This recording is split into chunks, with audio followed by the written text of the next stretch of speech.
तो भारत पाकिस्तान तनाव को लेकर बड़ी खबर आ रही है अमेरिका से, जहां पर ट्रंप ने भारत पर जो दावा किया था उसे लेकर भारत ने अब करारा जवाब दिया है। सीज फायर के दावे पर भारत ने ये जवाब दिया है। पहली बार इस मामले पर एस जयशंकर, जो कि भारत के विदेश मंत्री हैं, वो खुलकर बोले हैं। जयशंकर ने अब ट्रंप के दावे के बाद बताया कि आखिर सीज फायर कैसे हुआ था। एक तरह से भारत ने ट्रंप को आईना दिखाने की भी कोशिश की है। दरअसल एस जयशंकर नीदरलैंड में हैं और वहां पर उन्होंने एक इंटरव्यू दिया और यहीं पर उन्होंने खुलकर भारत पाकिस्तान के बीच जो सीज फायर हुआ इस पर सारी जानकारी दी है। एक सवाल के जवाब में उन्होंने कहा कि अमेरिकी विदेश मंत्री रूबियो और उपराष्ट्रपति वेंस ने फोन किया था। रूबियो ने मुझसे बात की थी और वेंस ने हमारे प्रधानमंत्री नरेंद्र मोदी से बात की थी। उन्होंने आगे कहा कि उनका एक नजरिया था और वो हमसे भी बात कर रहे थे और पाकिस्तान से भी बात कर रहे थे। जयशंकर आगे कहते हैं कि जैसा कि कुछ और देश भी कर रहे थे, यानी कि ट्रंप अकेले नहीं थे, इसके अलावा कई देश लगातार भारत और पाकिस्तान के साथ संपर्क में थे। उन्होंने कहा कुछ खाड़ी के देशों ने भी हमसे संपर्क किया था, इसके अलावा भी कई देश थे। जयशंकर ने अपनी बात को आगे बढ़ाते हुए कहा कि ऐसे हालात में ये होना स्वाभाविक होता है।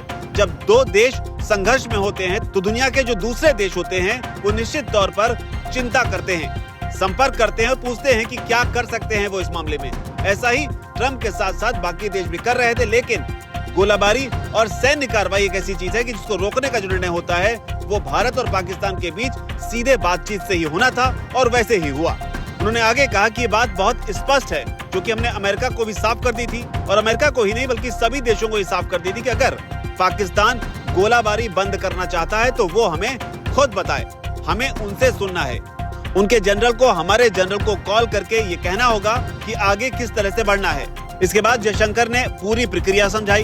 उन्होंने कहा कि हाँ, हमारे पास एक हॉटलाइन के जरिए संवाद करने की व्यवस्था है और इसी के तहत 10 मई को पाकिस्तान की जो सेना है उनकी तरफ से एक मैसेज आया कि वो फायरिंग रोकने के लिए तैयार हैं और हमने भी उसी की तरह प्रतिक्रिया दी, यानी कि हमने भी फायरिंग रोक दी।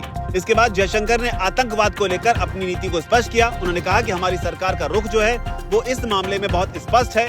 हो सकता है कि पहले की सरकारों की जो नीतियां रही हों वो अलग रही हों, लेकिन हमारी सरकार का रुख साफ है कि अगर कोई हमला होता है तो जवाब भी वैसा ही दिया जाएगा और वैसा ही हुआ भी। जयशंकर ने साथ ही ये भी कहा कि जिन 9 ठिकानों पर हमने हमला किया वो आतंकी केंद्र थे और ये सभी केंद्र यूनाइटेड नेशन की लिस्ट में भी शामिल है। सब जानते हैं कि यहाँ से आतंकवादी किस तरीके से ऑपरेट करते हैं और किस तरीके से यहाँ पर रहते हैं और हमने उन्हीं ठिकानों को निशाना बनाया।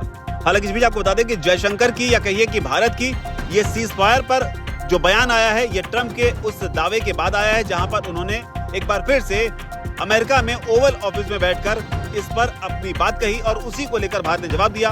ट्रंप ने कहा था कि अगर आप देखेंगे तो हमने अभी अभी भारत और पाकिस्तान के साथ क्या किया, हमने पूरे मामले को ट्रेड से सुलझा लिया। अब हम भारत और पाकिस्तान के साथ एक बड़ा सौदा करने वाले हैं। उन्होंने साथ ही ये भी कहा था कि किसी न किसी को तो आखिरी गोली चलानी ही थी, लेकिन गोलीबारी लगातार बढ़ती जा रही थी, मामला लगातार गंभीर होता जा रहा था और उसके बाद फिर जो हुआ वो सबने देखा।